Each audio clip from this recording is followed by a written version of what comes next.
avant de regarder votre téléphone, avant de vous verser un café, avant d'ouvrir les actualités, avant de faire défiler quoi que ce soit sur un écran, avant même de commencer à penser à ce qui doit être fait d'ici la fin de la journée. Il y a quelque chose qui doit primer, quelque chose qui semble infime, mais dont l'impact est immense, quelque chose que la plupart des gens sautent chaque matin sans se rendre compte que cette omission leur coûte plus cher qu'ils ne le pensent. Donnez à Dieu la première minute de votre journée, pas la deuxième minute, pas la minute après avoir déjà ressassé vos inquiétudes, fait la liste de tout ce que vous avez sur les bras et laissez les notifications avoir le premier mot. La toute première minute, celle qui appartient à la fraîcheur du matin, avant que le monde n'ait eu la moindre chance de vous atteindre. Cette minute n'a jamais été destinée à un écran. Elle n'a jamais été destinée au gros titre. Elle n'a jamais été conçue pour commencer par votre boîte de réception, votre fil d'actualité ou l'urgence de quelqu'un d'autre. Elle était destinée à ceci. Restez ici avec moi. Juste un instant. Tout ce que vous avez à accomplir aujourd'hui sera toujours là. Les emails s'accumuleront et attendront. Les corvées ne disparaissent pas pendant que vous priez. Les responsabilités se remettront sagement dans la file d'attente au moment même où vous entamerez votre journée. Elles sont patientes, c'est leur nature. Mais cet instant, ce calme si particulier qui n'appartient qu'au tout début de la matinée, avant que le bruit ne s'installe et que le monde ne tente de capter votre attention pour la première fois, cela est rare. Et si vous ne le prenez pas délibérément, il vous sera retiré avant même que vous ne remarquiez qu'il était là, à votre portée. C'est donc par là que nous commençons. Je veux vous dire quelque chose avant que la prière ne commence.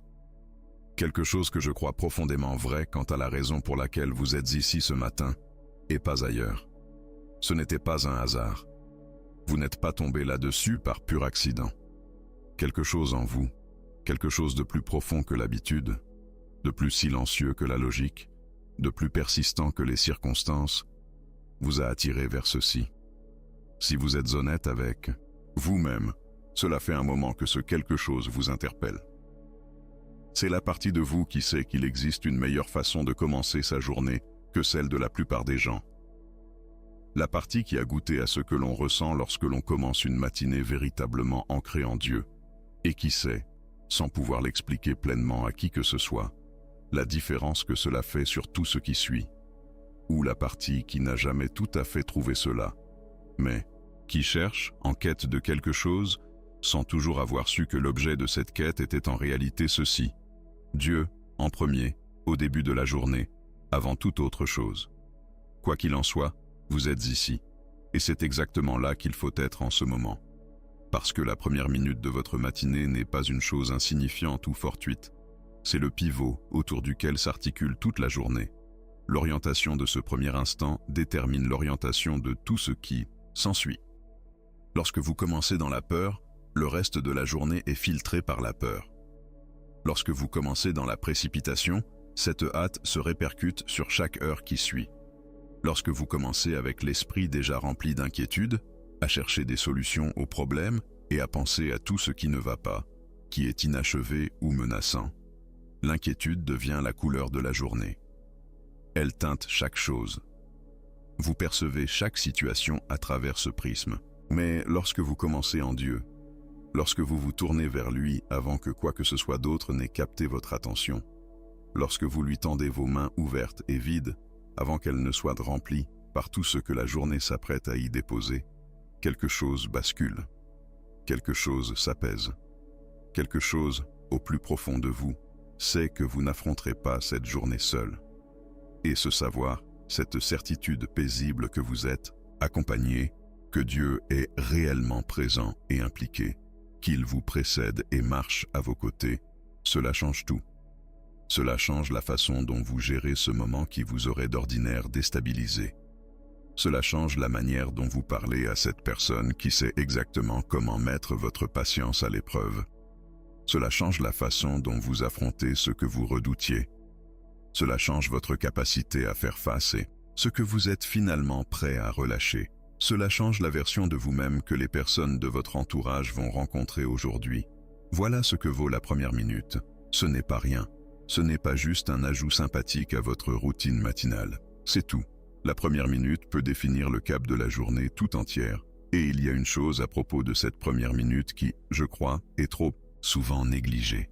La plupart des gens la perdent avant même d'avoir réalisé qu'ils la possédaient. Ils se réveillent et en l'espace de quelques secondes, parfois avant même d'être pleinement conscients, le téléphone est dans leurs mains. En moins de 60 secondes, ils ont absorbé les nouvelles de quelqu'un d'autre, les opinions de quelqu'un d'autre, l'urgence de quelqu'un d'autre, l'image soigneusement mise en scène de la vie de quelqu'un d'autre. Ils ont pris la matière brute d'un matin nouveau et l'ont livrée à un algorithme. Ils ont conditionné leur esprit avec le contenu d'autrui avant même que leur propre âme n'ait eu un seul instant de quiétude, avant que leur propre cœur n'ait eu la chance de trouver ses repères. Et ensuite, ils s'étonnent de se sentir dispersés en milieu de matinée. Ils se demandent pourquoi la paix pour laquelle ils ont prié le dimanche est devenue introuvable le mardi. Ils ne comprennent pas pourquoi la journée semble toujours être quelque chose qu'ils subissent, plutôt que quelque chose qu'ils traversent avec une direction et avec Dieu. C'est parce que ce premier instant a été cédé à quelque chose qui n'avait aucune capacité à l'honorer. Vous faites quelque chose de différent ce matin, à l'instant même, avant toute chose. Vous êtes ici, et cela compte bien plus que vous ne l'imaginez. Alors, donnons ce premier instant à celui à qui il appartient. Prions. Seigneur, c'est vers toi que je viens en premier ce matin. Cette phrase, à elle seule, est toute une prière. Je viens à toi en premier. Pas plus tard. Pas quand tout le reste a déjà échoué, que je n'ai plus d'autres options, et que je me souviens enfin que j'aurais dû commencer par là. Pas après que l'inquiétude a déjà eu son moment, que la peur a déjà fait des ravages, et que la matinée a déjà été gaspillée dans une douzaine d'autres choses.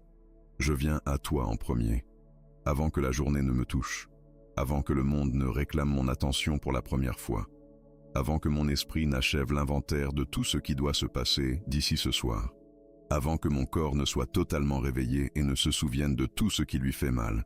Je viens à toi en premier, et je veux être honnête avec toi quant au coût de cette décision parfois. Parce qu'il y a des matins où l'attrait de tout le reste est si fort.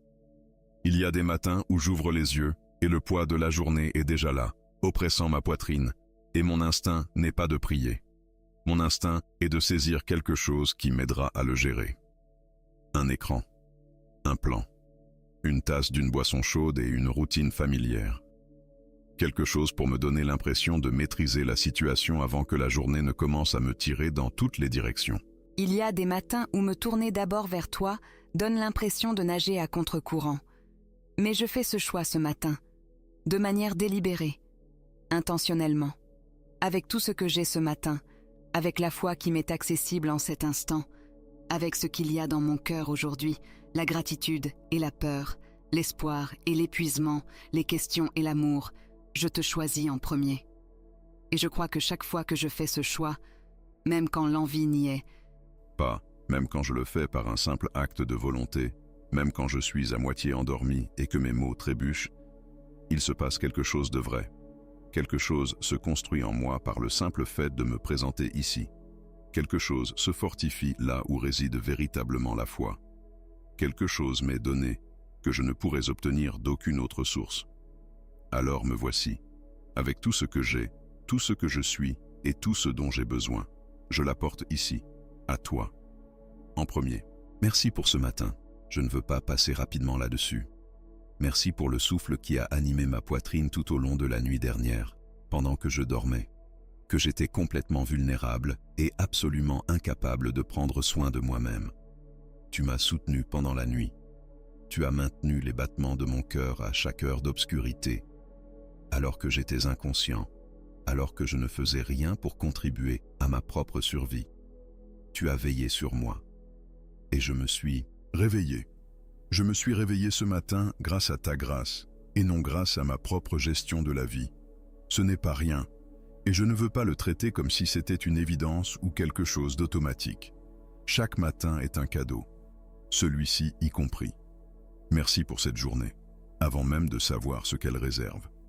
Avant d'avoir vu si les heures à venir seront faciles ou difficiles, si les nouvelles seront bonnes ou mauvaises, si les personnes autour de moi aujourd'hui seront généreuses ou exigeantes. Je te remercie dès maintenant pour cette journée, avant qu'elle ne se soit déroulée. Parce que j'ai vécu suffisamment de journées avec toi pour savoir que tout jour qui commence en ta présence est déjà une bonne journée, dans le sens le plus vrai du terme. Pas une bonne journée parce qu'elle est confortable, pas une bonne journée parce que tout se passe comme prévu, bonne parce que tu y es présent et que cela change tout le sens de n'importe quelle journée. Merci pour la vie que j'ai, même pour les parties que je n'aurais pas choisies, même pour les chapitres de mon histoire qui ont été longs et difficiles, et que j'aurais écrit différemment si j'avais tenu la plume.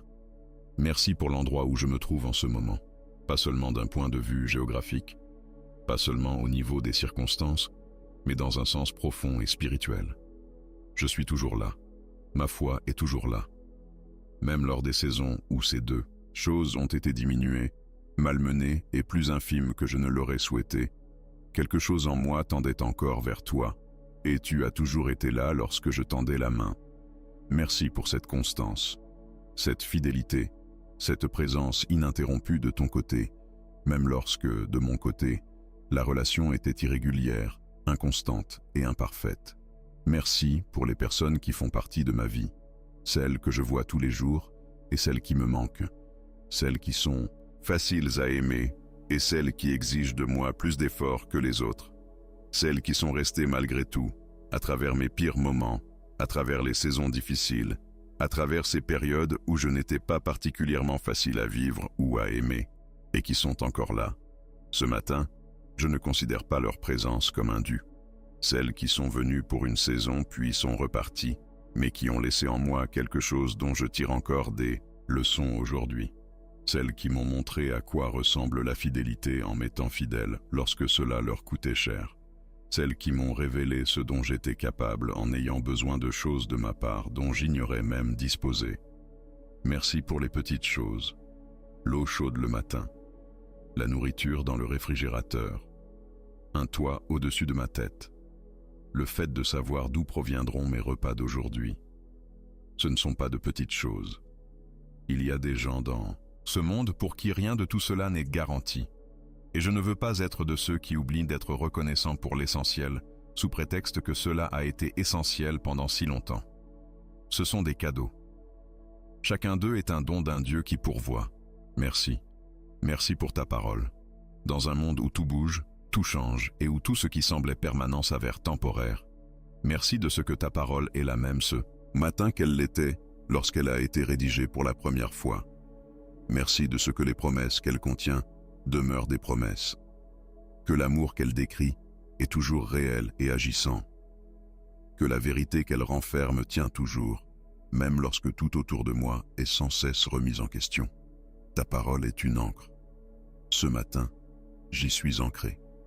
Je suis reconnaissant d'une manière profonde et silencieuse qui ne sait pas toujours comment se traduire pleinement en mots. Mais tu connais mon cœur. Tu sais ce qui s'y trouve même quand je ne parviens pas à l'atteindre ou à le nommer.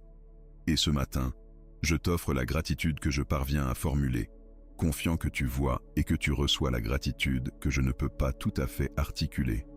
Seigneur, je veux te présenter cette journée maintenant, dans son intégralité, chaque heure, chaque moment que j'ai planifié et tous ceux que je n'ai pas prévus. Je vais te remettre cette journée avant même de m'y engager, et je vais te faire confiance d'une façon que je ne parviens pas toujours à maintenir une fois la journée lancée, quand mon emprise se resserre et que j'essaie à nouveau de tout gérer par moi-même. Je te remets ce que j'ai planifié, le programme que j'ai en tête, les choses que je dois accomplir, les conversations que je dois avoir, le travail qui m'attend, les rendez-vous, les courses et les responsabilités. Je dépose tout cela devant toi et je te demande d'en être le Seigneur. Pas seulement des aspects manifestement spirituels, pas seulement des temps de prière et de recueillement, pas seulement des moments où il est évident que j'ai besoin de toi, mais des parties ordinaires également, les aspects pratiques, banals et quotidiens de cette journée. Le tableau Excel, la course à faire, la réunion, l'appel téléphonique, le trajet en voiture, tout. Je te veux présent en toutes ces choses, pas seulement dans celles qui semblent t'appartenir. Je te remets ce que je n'ai pas planifié, parce qu'aujourd'hui comportera son lot de surprises. Il y aura un moment que je n'aurai pas vu venir, une conversation qui prendra une tournure imprévue, Une situation qui exigera de ma moment avec ta présence déjà active en moi, sans avoir à te chercher, frénétiquement après coup, sans essayer de gérer les choses seul jusqu'à ce que je sois à bout de ressources pour, seulement alors, lever les yeux au ciel. Je te veux présent dès le départ. Je te remets mes attentes. L'image que je me fais du déroulement de cette journée. Ce que j'espère voir se produire et ce que j'espère éviter. Je ne m'accroche à rien de tout cela. Car tu as de cette journée une perspective que je ne possède pas, et j'ai vécu suffisamment de ma propre histoire pour savoir que les choses que j'attendais n'étaient pas toujours celles dont j'avais besoin, et que les imprévus étaient parfois exactement ce que tu avais en tête pour moi. Je te remets mon besoin de contrôle, et je veux être honnête, c'est l'abandon le plus difficile. Une part de moi s'acharne à contrôler les résultats, à réduire l'incertitude, à tout maîtriser, à garder la main sur toutes les variables. Il y a là-dedans une part de responsabilité et une part de sagesse. Mais en dessous se cache parfois la peur, déguisée sous les traits de la diligence. Et aujourd'hui, en cet instant, je lâche prise sur cette part qui relève de la peur. Je choisis, par un acte de volonté et de confiance, de croire que tes mains géreront mieux cette journée que les miennes, qu'elles sont plus capables, plus sages, plus clairvoyantes. Et je relâche mon étreinte. Conduis-moi tout au long de cette journée, Seigneur. Pas seulement en m'indiquant la direction de manière générale.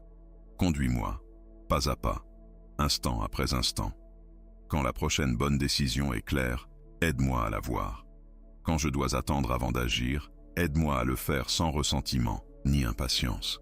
Quand je dois parler, donne-moi les mots.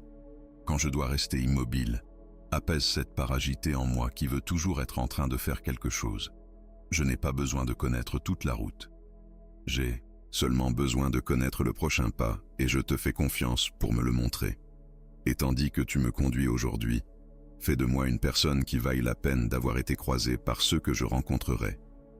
Fais en sorte que les endroits où j'irai soient meilleurs du simple fait de ma présence, sans ostentation, non pas à la manière de quelqu'un qui donne la représentation de la bonté devant un public, mais d'une manière discrète, de la manière naturelle d'une personne qui a commencé sa matinée dans la présence de Dieu et qui la porte tout au long de sa journée. Une patience qui n'a pas besoin d'être fabriquée parce qu'elle a germé d'un endroit authentique. Une gentillesse qui vient aisément, car elle déborde d'un cœur comblé plutôt qu'épuisé. Une stabilité que les autres ressentent à mon contact, même s'ils ne parviennent pas à nommer ce qu'ils perçoivent ou à en identifier la source. Fais de moi quelqu'un qui écoute vraiment aujourd'hui. Pas quelqu'un qui attend son tour pour parler. Pas quelqu'un qui écoute à moitié tout en préparant mentalement sa réponse. Quelqu'un d'authentiquement présent, attentif, offrant aux personnes à qui je parle aujourd'hui l'expérience de se sentir véritablement entendu. C'est un cadeau bien plus rare qu'il ne devrait l'être, et qui ne coûte rien d'autre que la volonté d'être pleinement présent. Aide-moi à l'offrir. Fais de moi quelqu'un qui remarque les autres, qui remarque la personne dans la pièce qui porte un lourd fardeau et qui a juste besoin que quelqu'un le voie. Le collègue qui est plus silencieux que d'habitude et dont le silence a un sens. Le membre de la famille dont le sourire, aujourd'hui, demande un peu trop d'efforts. L'inconnu qui passe et dont les yeux en disent beaucoup plus que son visage n'en laisse paraître. Aide-moi à voir au-delà des apparences et à remarquer ce qui est réellement là. Et donne-moi la sagesse et le courage de faire quelque chose de ce que je remarque, plutôt que de l'archiver dans mon esprit et de passer à autre chose. Fais de moi quelqu'un qui encourage. Il y a des gens dans ma vie qui ont besoin que quelqu'un dise du bien d'eux aujourd'hui.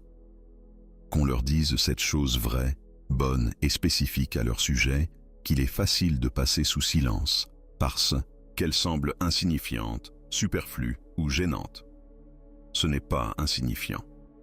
Ce n'est pas superflu. Des mots d'encouragement sincères prononcés au bon moment peuvent toucher une personne là où rien d'autre ne peut l'atteindre. Donne-moi ces mots aujourd'hui, ainsi que la présence d'esprit de les dire avant que le moment ne passe.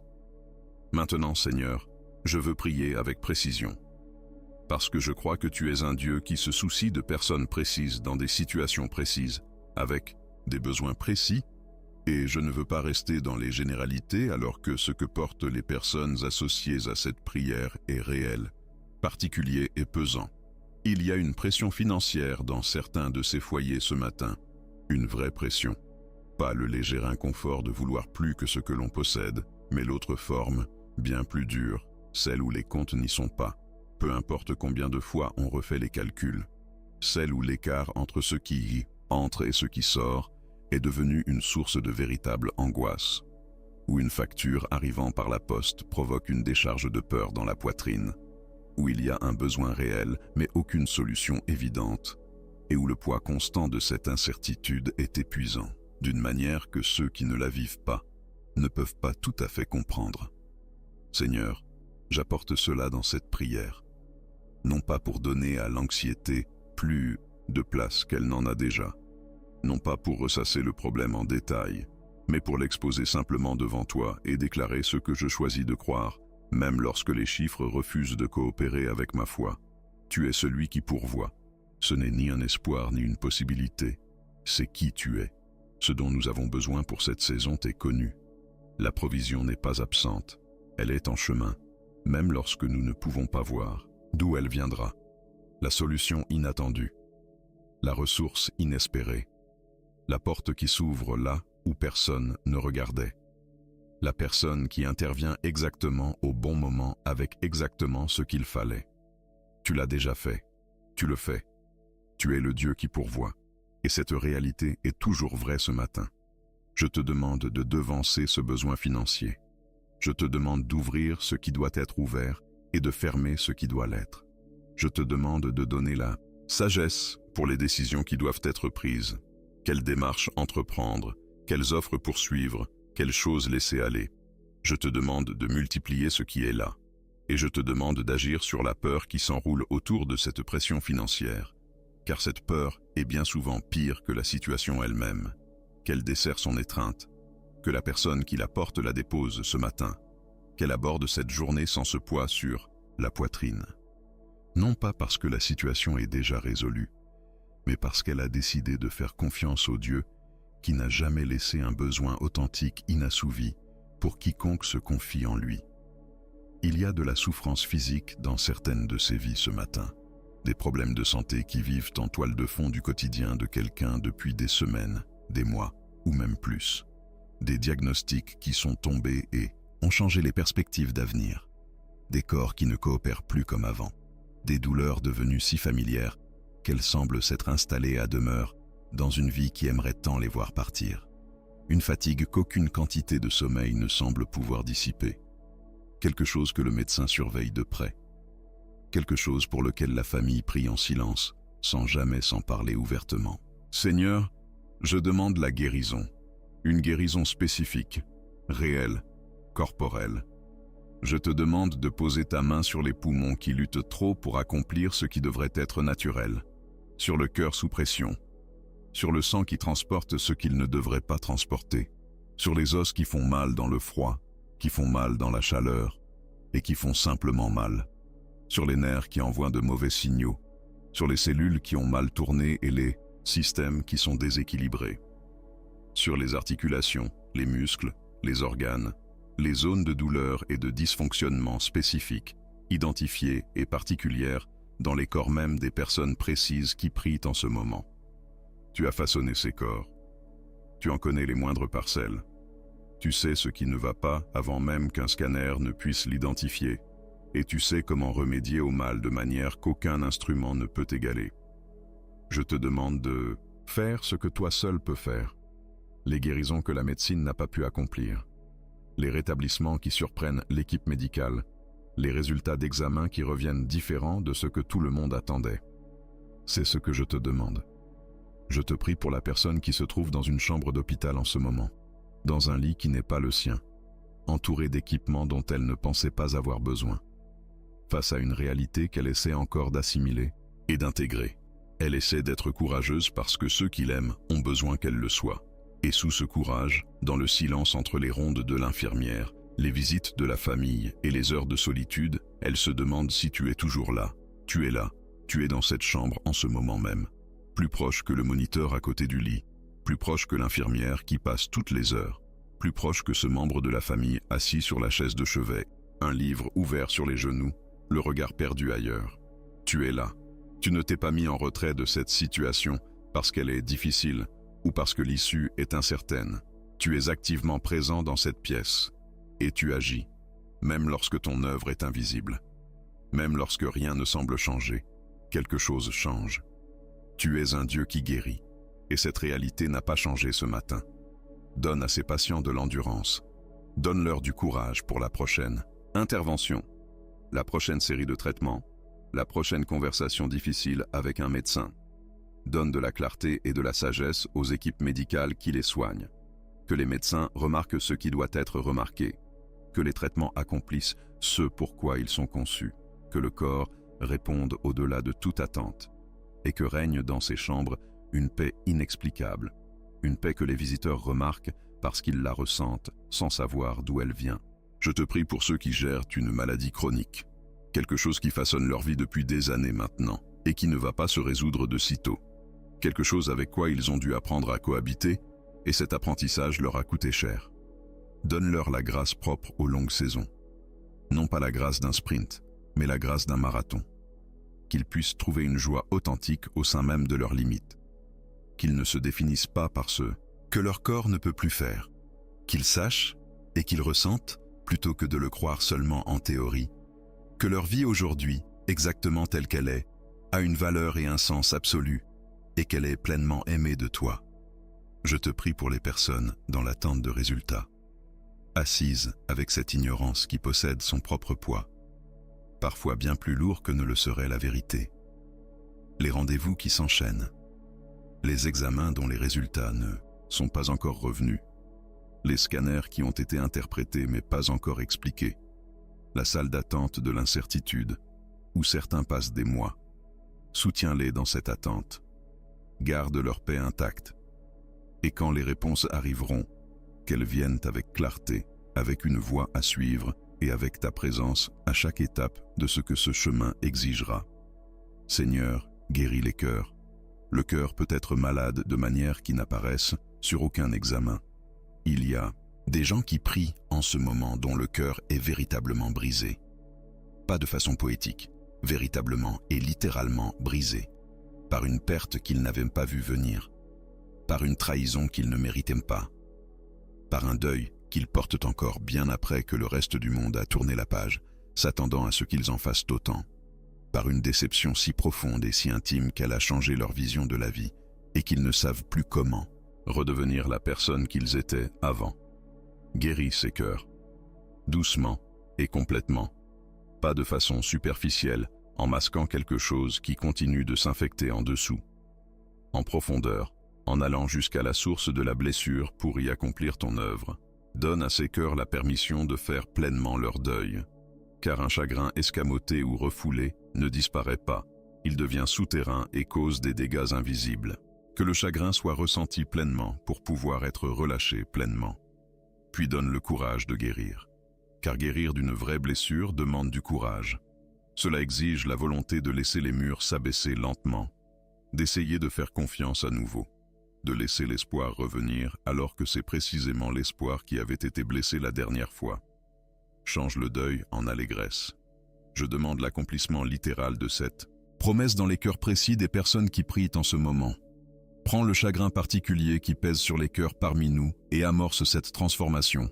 Elle n'a pas besoin d'être soudaine. Tu connais le bon rythme pour chacun. Mais commence-la si elle n'a pas encore commencé. Relance-la si elle s'est arrêtée. Ne laisse pas ces cœurs dans cette lourdeur un seul jour de plus que nécessaire. Restaure ce qui a été perdu. Et je dis cela dans le sens le plus large, le plus personnel et le plus spécifique du terme. Restaure l'espoir qui venait autrefois si facilement et pour lequel il faut aujourd'hui se battre. L'espoir qui s'est tu lors d'une saison difficile et qui n'a pas encore pleinement retrouvé sa voie. L'espoir qui a essuyé trop de déceptions d'affilée et a appris à se protéger en se faisant petit et prudent. Restaure la foi qui a été sous pression. Cette foi qui est toujours là mais plus fragile qu'avant, plus prudente, plus sur la défensive, moins disposé à croire avec audace après l'avoir fait et en avoir souffert. Non pas cette fausse foi pleine d'assurance, mais la vraie foi, celle qui a été éprouvée et qui a quelque chose à dire à cause de ce qu'elle a traversé, restaure la joie. La vraie, pas celle que l'on joue, pas le sourire que l'on affiche parce que les autres l'attendent, mais la joie profonde et silencieuse qui découle de la certitude d'être soutenu, aimé et en route vers un endroit bon. Que cette joie revienne à ceux qui ont avancé sans elle pendant trop longtemps. Elle rend les journées complètement différentes. Et certains ici traversent leur journée sans elle depuis bien trop longtemps maintenant.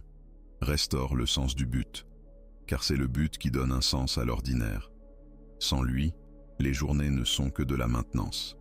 Passer au travers, survivre, gérer le quotidien. Mais avec lui, même les plus petites tâches ordinaires portent en elles un poids et une direction. Seigneur, restaure le sens de la vie pour les personnes dans cette prière qui l'ont perdu, ou qui ne sont pas sûres de l'avoir jamais pleinement trouvé. Restaure les mariages qui sont sous tension en ce moment. Certaines des personnes qui prient avec nous ce matin vivent des mariages qui sont en difficulté. Tous ne sont pas en crise. Parfois, c'est plus insidieux. Ce sont deux personnes qui ont commencé à prendre des pincettes l'une envers l'autre, qui ont cessé de se dire les choses vraies, qui allaient autrefois l'une vers l'autre avec facilité et où, aujourd'hui, il y a une légère hésitation, qui s'aiment toujours d'une manière fondamentale, mais ressentent entre elles une distance qu'aucune des deux ne sait vraiment comment combler. La vie a été intense et rude, et la relation qui aurait dû être entretenue avec le plus grand soin a été la plus négligée parce qu'elle semblait pouvoir survivre à cette négligence et que d'autres choses paraissaient plus urgentes. Et puis, certains de ces mariages sont en véritable péril. Il y a eu trahison, ou une longue accumulation de blessures tues, ou une rupture de communication devenue absence totale d'échange, ou deux personnes qui désirent des choses différentes et ne sont plus sûres de savoir comment désirer la même chose à nouveau. Seigneur, tu peux intervenir au cœur de ces deux situations. Tu peux accomplir ce qu'aucun conseiller ne peut entièrement faire, ce qu'aucune conversation ne peut accomplir seule. Tu peux atteindre la partie fermée d'un cœur et l'adoucir. Tu peux raviver ce qui s'est refroidi sans que personne n'ait voulu que cela se refroidisse. Tu peux restaurer ce qui s'est érodé. Tu peux créer du neuf à « Je te demande d'œuvrer dans ces mariages », silencieusement, de l'intérieur, comme « Toi seul sais le faire ». Que ces couples ressentent ta présence dans leur foyer, qu'ils se regardent d'une manière un peu différente aujourd'hui, qu'un petit acte de gentillesse ouvre une porte, que la bonne conversation ait lieu au bon moment, que le pardon se ferait un chemin là où résidait l'amertume. Et au fil des jours, des semaines et des mois, que la restauration prenne racine, que ce qui était brisé soit rebâti, que ce qui était froid redevienne chaleureux, que ce qui ressemblait à la fin se révèle être le début de quelque chose de meilleur. Restaure les familles qui ont été fracturées, le parent et l'enfant adulte qui ne se sont pas parlé depuis des mois ou des années et qui en portent tous deux le poids, le frère et la sœur qui se sont brouillés pour une raison devenue si ancienne qu'aucun d'eux ne sait plus vraiment situer la blessure d'origine sous toute la distance accumulée, le membre de la famille devenu silencieux, absent des rassemblements, absent des conversations de groupe, parti de cette manière si singulière que tout le monde remarque, mais dont personne ne sait comment parler. Les éloignements que tout le monde croyait temporaires et qui, d'une manière ou d'une autre, sont devenus permanents. Tu peux agir dans ces situations même lorsque toutes les personnes impliquées ont abandonné. Tu n'as pas besoin de leur coopération pour commencer. Commence, dans le cœur qui t'est le plus ouvert en ce moment, et étends ton œuvre à partir de là. Adoucis celui qui est le plus prêt à l'être, et que cet adoucissement, qu'il y ait une véritable réconciliation. Pas cette version superficielle où l'on reste poli lors des fêtes de famille, alors que rien n'a été réellement guéri et que tout le monde le sait. La vraie réconciliation, celle où l'on peut s'asseoir ensemble et sentir la chaleur revenir, où la conversation devient authentique, où l'on reconnaît ce qui a été dit et n'aurait pas dû l'être, et où l'on finit par exprimer ce qui n'a pas été dit et devait l'être, où le pardon n'est pas simplement déclaré, mais réellement ressenti, réellement accordé, réellement reçu, et où la plaie qu'il recouvrait commence enfin à se refermer. Je crois que tu peux faire cela. Je crois que tu le fais déjà dans des situations qui semblent totalement figées de l'intérieur. Tu n'as abandonné aucune de ces familles, ni aucune de ces relations. Et je te demande de nous en donner la preuve dans les jours à venir. Permettez-moi maintenant d'aborder une réalité que je sais être vraie pour nombre de ceux qui prient ce matin. Une forme particulière de fatigue s'est installée dans certaines de ces vies. Pas seulement la fatigue d'une mauvaise nuit de sommeil ou d'une longue semaine, une fatigue plus profonde. La fatigue d'avoir porté les choses à bout de bras pendant si longtemps. La fatigue d'être le pilier d'une situation qui a exigé de la force pendant bien plus longtemps qu'on a l'impression d'en avoir. La fatigue d'être resté fidèle dans une saison difficile. La fatigue d'espérer, de faire confiance, de croire et de répondre présent alors que rien ne semble changer. La fatigue de porter les besoins des autres en plus des vôtres. La fatigue d'être responsable de bien plus de choses qu'une seule personne ne devrait avoir à assumer. Je connais cette fatigue. Et Dieu, tu la connais aussi. Seigneur, rencontre ceux qui sont épuisés ce matin. Rencontre-les dans la texture même de leur lassitude. Non pas avec une liste de choses qu'ils devraient faire autrement. Non pas en leur rappelant que la situation pourrait être bien pire. Non pas avec l'une de ces phrases que prononcent les personnes pleines de bonnes intentions quand elles ne savent pas quoi dire. Juste avec ta présence. Juste avec le sentiment profond, indéniable et intime de ne pas être seul. Juste avec la certitude, rendue réelle et tangible ce matin, que tu les vois. Tu vois exactement ce qu'ils portent. Tu vois depuis combien de temps ils le portent. Tu vois comment ils se sont tout de même levés ce matin. Et tu ne prends pas cela pour acquis. Renouvelle la force de ceux qui sont fatigués. C'est une promesse déjà inscrite dans ta parole, qu'elle soit tenue aujourd'hui. Que ceux qui sont à bout de souffle soient remplis, que ceux dont les réserves sont épuisées soient restaurés, qu'ils se relèvent ce matin, non pas avec une énergie artificielle qui ne correspond en rien à ce qu'ils ressentent vraiment, mais avec le renouvellement profond et authentique qui naît du temps passé dans la présence de Dieu. Ce renouvellement qui est différent du repos, ce renouvellement qui remet en place ce qui avait disparu. Et Seigneur, pour ceux qui se sentent seuls ce matin, de cette solitude, la solitude du deuil, quand la personne qui vous connaissait le plus intimement n'est plus là, la solitude d'une saison où les amitiés que vous pensiez avoir à ce stade de votre vie ne se sont pas concrétisées, se sont amincies, ou ont changé de telle sorte que vous vous retrouvez plus seul que vous ne l'auriez imaginé. La solitude d'être dans une pièce remplie de monde et de ne se sentir compris par aucun d'entre eux.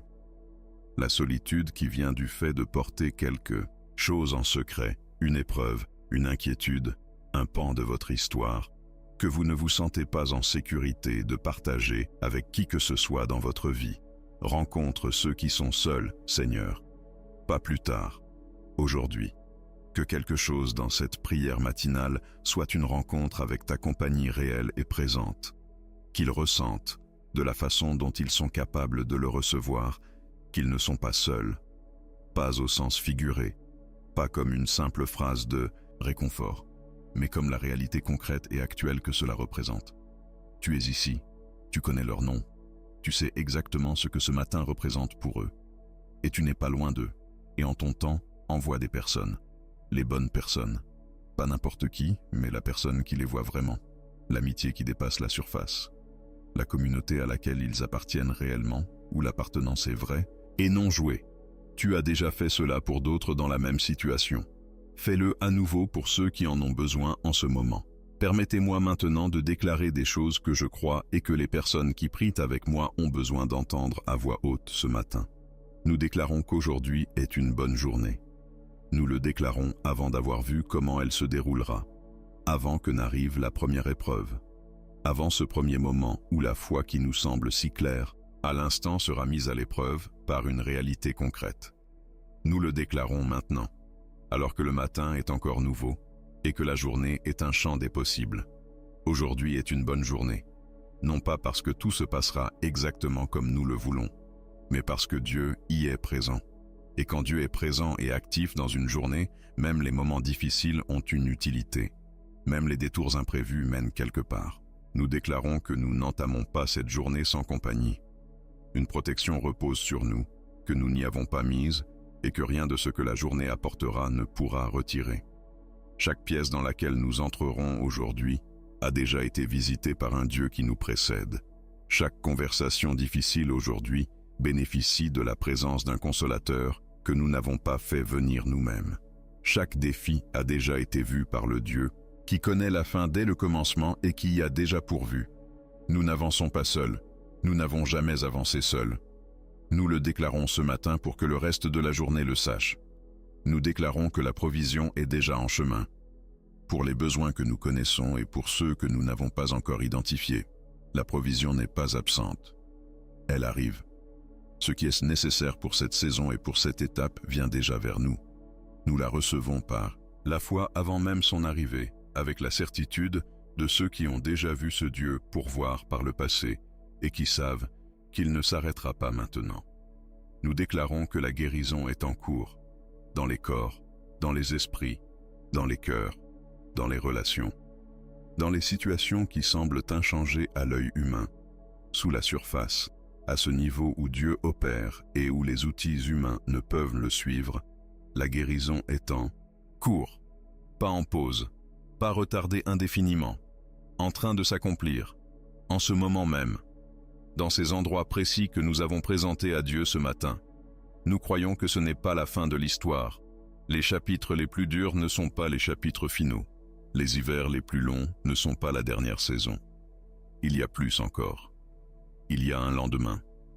Pour chaque personne dans cette prière qui a commencé à se demander si le bien espéré va encore arriver, il va arriver. Dieu n'a pas annulé sa promesse. La réponse qui semble prendre une éternité est toujours en route. La percée qui semble impossible n'est pas hors de portée pour un Dieu à qui rien n'est impossible. Nous le croyons. Nous choisissons de le croire. Même ceux qui font ce choix les dents serrées et les yeux fatigués, nous le choisissons. Nous croyons que le Dieu qui a été fidèle jusqu'ici ne cessera pas de l'être maintenant. C'est l'essence même de notre confiance. Non pas que les choses soient faciles, non pas que nous ayons tout résolu, non pas que les circonstances soient favorables. C'est que Dieu, qui nous a fait traverser tout ce que nous avons déjà vécu, n'a pas changé, ne s'est pas retiré et n'a pas épuisé sa fidélité. Ce qu'il a commencé en nous, il l'achèvera. Ce qu'il a promis, il le tiendra. Celui qu'il a été pour nous, il continuera de l'être. C'est notre ancre. C'est sur cela que nous nous tenons ce matin. C'est suffisant. Ça l'a toujours été. Et ça le sera toujours. Seigneur, alors que cette prière touche à sa fin, je veux nommer encore une chose. Je veux prendre un engagement, à voix haute, devant toi et devant toutes les personnes qui prient à mes côtés ce matin. Pas une bonne résolution que j'abandonnerai d'ici la semaine prochaine. Un véritable engagement pour les matins à venir. Chaque matin, Seigneur, je reviendrai à ceci. Chaque matin, avant le téléphone, avant les actualités, avant que le café n'ait ce soit d'autres ne m'atteignent. Je viendrai ici en premier. Non pas parce que je ferai preuve d'une discipline parfaite, non pas parce que je le ferai sans manquer un seul matin, mais parce que je sais quel genre de personne franchit la porte les jours où je commence avec toi. Je connais la différence entre la version de moi-même qui a passé son premier instant avec Dieu et celle qu'il a passé devant un écran. Le monde a droit à une meilleure version de moi-même quand tu m'as eu en premier. Les personnes de mon entourage ont droit à une meilleure version. J'ai droit à une meilleure version. Et cela vaut bien ce choix. Chaque matin. Alors je le fais maintenant. Comme une déclaration. Comme un engagement. Comme une prière. Chaque matin, Seigneur, je te choisis en premier. Aide-moi à m'y tenir. Les matins où c'est facile et les matins où tout en moi voudrait faire autre chose. Rappelle-moi pourquoi c'est important. Rappelle-moi ce que cela produit. Rappelle-moi à quoi ressemble la journée quand je la commence ici, et que ce rappel soit plus fort que l'attrait de n'importe quoi d'autre. Et maintenant, Seigneur, accompagne-moi. Devance-moi dans chaque pièce où j'entrerai aujourd'hui. Prépare les cœurs des personnes que je vais rencontrer avant même mon arrivée. Prépare mon propre cœur à être ouvert, présent et véritablement utile. Tiens-toi à mes côtés à chaque instant où il sera exigé de moi quelque chose que je ne peux puiser dans mes propres ressources. Rappelle-moi qui je suis quand je perds le fil. Maintiens-moi stable quand la journée essaie de m'ébranler. Restaure ma paix quand le bruit me la vole. Ramène-moi au centre chaque fois que je m'égare. Précède-moi dans chaque épreuve, quelle qu'elle soit. La conversation difficile que j'ai repoussée. La situation dans laquelle je m'engage sans savoir comment elle va tourner.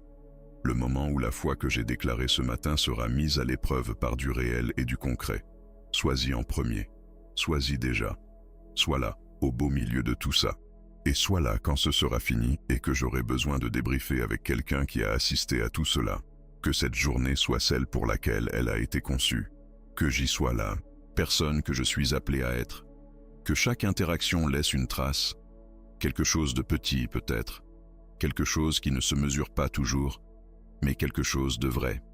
Quelque chose qui soit le fruit d'avoir passé ce matin ici, dans ta présence, ta parole, ton esprit et ta bonté, façonnant ce que je transporterai dans les heures à venir. Et à la fin de cette journée, Seigneur, lorsque je la clôturerai et reviendrai à toi dans le silence, permets-moi de pouvoir dire « Dieu était avec moi aujourd'hui. Je l'ai ressenti. » Dans le moment qui aurait dû être plus dur qu'il ne l'a été. Dans cette patience que j'ai eue et qui ne venait pas de moi. Dans la paix que j'ai trouvée au milieu d'une situation qui ne m'en donnait aucune raison.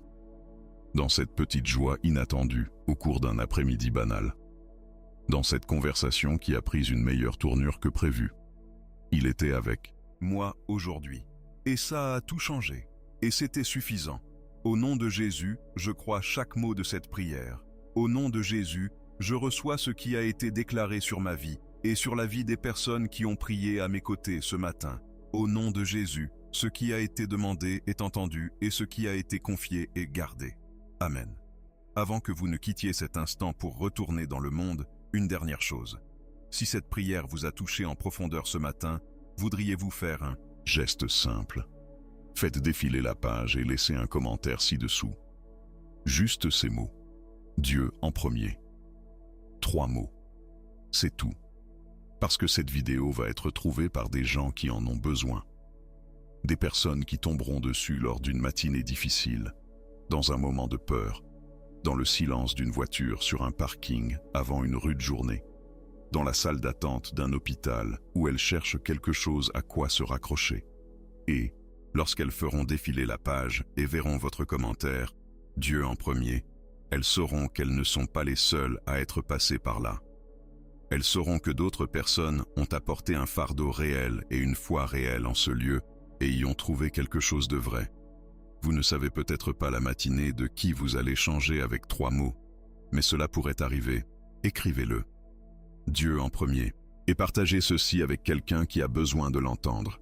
Quelqu'un dont les matins ont été lourds. Quelqu'un qui se réveille et qui immédiatement prend sur ses épaules tout le poids de la journée avant même d'avoir eu un seul instant de paix. Quelqu'un qui fonctionne à vide et qui a besoin de trouver un nouveau point de départ. Envoyez-le lui aujourd'hui.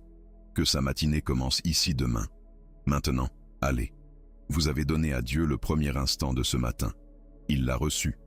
Tout ce qui va suivre est déjà entre ses mains. Ces mêmes mains qui ont soutenu chaque autre jour de votre vie. Les jours difficiles et les jours magnifiques. Et ceux qui ont tout fait basculer sans demander votre permission au préalable. Il n'en a laissé tomber aucun. Il ne commencera pas avec celui-ci. Vous êtes connu. Vous êtes vu. Vous n'êtes pas en retard. Vous n'êtes pas oublié. Vous n'êtes pas trop loin de là où vous devez être. Vous n'êtes pas trop vieux. Vous n'êtes pas trop fatigué. Et il n'est pas trop tard. Vous êtes exactement là où Dieu savait que vous seriez ce matin. Et il a tout ce dont vous avez besoin pour cette journée précise. Allez-y. Protégé, accompagné, connu, à lui, Dieu en premier, et tout le reste ensuite. Tout est là. C'est la vie qui tient debout. C'est le matin qui change la journée. C'est la première minute qui redessine chaque minute qui suit. Allez la vivre. Au nom de Jésus. Amen. Réflexion prolongée pour l'auditeur. À lire comme le prolongement naturel de la prière.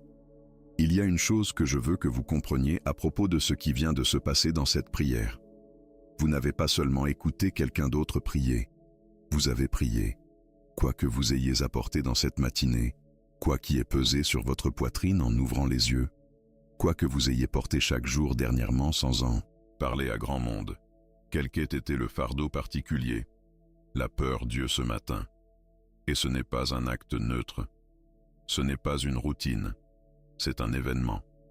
Parce que Dieu répond au cœur qui se tourne vers lui. Il répond à la personne qui s'oriente vers lui dès le matin, avant que le monde ne l'atteigne. Il répond à la main ouverte. Il répond à la décision délibérée de le mettre en premier, alors que tout le reste dans notre culture et dans l'élan de la vie moderne conspire constamment pour le placer en dernier, en second ou comme une option. Vous avez fait un choix différent ce matin, et je veux que vous preniez cela entre vos mains et que vous l'observiez un instant avant que la journée ne vous vole votre attention. Pensez à la version de vous-même qui s'avance dans le reste de cette journée après une telle matinée. Pensez-y vraiment. La personne qui a commencé sa journée en donnant le premier instant à Dieu est différente de celle qui l'a commencé en faisant défiler la vie des autres et en absorbant les angoisses d'autrui. La différence n'est pas toujours visible de l'extérieur, pas immédiatement, pas d'un seul coup, mais elle est réelle. Elle se produit dans ces espaces en vous, où s'établit votre direction. Dans cette partie de vous qui détermine quelle place accorder à la peur avant que la foi ne la neutralise. Dans cette partie de vous qui décide de répondre à partir d'un espace centré ou d'une attitude réactive. Dans cette partie de vous qui transporte dans chaque pièce aujourd'hui, soit une paix rapportée de ce matin, soit une blessure contractée avant même d'avoir quitté la maison. Ce sont des personnes différentes, et le monde reçoit une version différente de vous selon celle qui a franchi la porte. Vous avez fait le choix ce matin. Vous êtes la version qui a prié en premier. Maintenant, je veux vous dire quelque chose concernant les personnes que vous allez croiser aujourd'hui. Vous allez interagir avec des personnes aujourd'hui qui n'ont pas commencé leur matinée comme vous avez commencé la vôtre. Des gens qui se sont réveillés et ont immédiatement plongé dans le bruit. Des gens qui sont anxieux avant midi parce qu'ils ont assimilé trop de choses trop vite avant d'y être prêts. Des gens qui carburent déjà sur leurs réserves parce que personne ne leur a appris que le premier instant de la journée est une chose à protéger. Des gens qui font de leur mieux avec ce qu'ils ont et ce qu'ils savent. Vous possédez quelque chose dont ils pourraient avoir besoin aujourd'hui. Et je ne dis pas cela de façon moralisatrice, à la manière de quelqu'un qui détient les réponses et veut s'assurer que tout le monde le sache. Je le dis d'une manière plus simple et plus utile. La paix que vous apportez dans une pièce transforme cette pièce. La stabilité que vous apportez à une conversation transforme cette conversation. La patience dont vous faites preuve face à une personne difficile peut signifier plus pour elle que vous ne le saurez jamais, parce qu'elle a rencontré en vous quelque chose qu'elle ne croise pas très souvent, et dont elle avait besoin sans même le savoir. Vous allez être la rencontre de quelqu'un avec la grâce de Dieu aujourd'hui, peut-être sans même en dire un mot. Peut-être juste en étant la personne dans la pièce qui ne perd pas ses moyens quand les choses se tendent. Peut-être juste en étant celui qui écoute quand tout le monde parle. Peut-être juste par la façon dont vous traitez la personne qui n'a rien à vous offrir. Emportez cette matinée avec vous dans toutes ces situations. Que ce qui s'est passé ici voyage avec vous à chaque heure de cette journée. Et laissez-moi dire une dernière chose concernant l'engagement que vous avez pris dans cette prière. L'engagement de revenir chaque matin. Je sais comment se passent ces choses-là. Vous prenez cette décision avec une sincérité authentique et une véritable intention. Puis le lendemain matin, le réveil sonne, vous êtes fatigué, le téléphone est juste là, et d'une façon ou d'une autre, une semaine s'écoule et vous réalisez que vous ne l'avez pas fait. Et puis ça fait 2 semaines. Et la culpabilité qui l'accompagne commence à devenir son propre obstacle. Et la prière qui devait être le début de quelque chose devient ce que vous vous en voulez de ne pas faire. Je veux en parler honnêtement, car c'est une réalité qui arrive à presque tous ceux qui essaient de mettre en place une habitude de prière matinale. Et cela ne signifie pas que vous avez échoué. Si demain matin est difficile, ce n'est pas le signe que ce matin n'a servi à rien. Ce matin a compté. Ce choix, aujourd'hui, ce premier instant donné à Dieu, il est réel. Il est reçu, et il change quelque chose, peu importe à quoi ressemblera la journée de demain. On ne construit pas une nouvelle façon de vivre en un jour. On la construit au fil des jours, un matin à la fois, et certains de ces matins seront plus courts, plus durs et moins sereins que celui-ci. Certains matins, vous prierez 3 phrases avant que quelqu'un n'ait besoin de vous. Certains matins, Vous vous endormirez en plein milieu de votre tentative. Certains matins, vous essaierez de vous tourner vers Dieu en premier, pour réaliser que vous avez déjà regardé votre téléphone avant d'y penser. Ce n'est pas un échec. C'est la réalité humaine de construire quelque chose de nouveau. La seule chose qui l'a fait échouer, c'est d'arrêter complètement. Un matin imparfait ne défait rien. Il vous suffit de revenir. Le matin suivant. Et celui d'après. Dieu ne tient pas le registre des matins que vous avez mal commencé. Il regarde les matins où vous vous êtes tourné vers lui. Et chacun de ces matins compte, peu importe à quel point la prière était sereine ou cohérente, peu importe le temps qu'elle a duré, peu importe que l'émotion ait été présente ou qu'elle ait été le pur choix d'une personne trop fatiguée pour ressentir quoi que ce soit. Revenez, chaque matin que vous pouvez, avant que quoi que ce soit d'autre n'ait le premier mot. C'est ça, toute la pratique. C'est ça, tout l'engagement. Revenir. Encore et encore et encore. Donnez à Dieu la première minute, chaque fois que la première minute est disponible. Et les matins où même cela semble être de trop, donnez-lui le premier mot. Juste une phrase. Juste un élan du cœur. Seigneur, je suis là. C'est suffisant. Il le reçoit. Et avec le temps, pas tout d'un coup, pas dans une transformation spectaculaire. Du jour au lendemain, mais au fil du temps, cette pratique construit quelque chose. Elle bâtit une personne plus tournée vers Dieu tout au long de la journée, même lorsqu'elle ne prie pas formellement, qui transporte une sorte de conscience sous-jacente de la présence de Dieu dans les situations ordinaires. Qui a le réflexe, lorsqu'un événement difficile survient, de se tourner vers Dieu avant de céder à la panique ou d'essayer de tout gérer seul. Qui possède une paix que les autres remarquent et à propos de laquelle ils s'interrogent parfois. Voilà la personne que façonne progressivement la pratique quotidienne de donner à Dieu le premier instant. Et cette personne est celle que vous êtes en train de bâtir en ce moment même, à travers cette matinée, à travers ce choix. Cela en vaut la peine. Tout cela en vaut la peine. Une dernière chose avant de conclure. Vous ressentirez peut-être, au moment de replonger dans le rythme ordinaire de cette journée, une légère réticence. Le désir de rester dans ce silence un peu plus longtemps, avant que la journée ne devienne bruyante. Ce n'est pas de la faiblesse, c'est de la sagesse. Accrochez-vous à la qualité de ce matin aussi longtemps que vous le pourrez. Laissez sa quiétude vous suivre en franchissant la porte dans votre première conversation et lors de votre première tâche. Et quand la journée deviendra bruyante, parce qu'elle le deviendra, rappelez-vous simplement, vous avez donné à Dieu le premier instant. Il tient la journée. Vous n'y êtes pas seul. La force nécessaire pour affronter ce qui vient est déjà à votre disposition, car vous êtes allé à la source de cette force ce matin, avant même d'en avoir besoin. Voilà la pratique. Voilà la vie. Voilà la première minute qui transforme tout ce qui suit. Dieu en premier. Et tout le reste ensuite. Allez.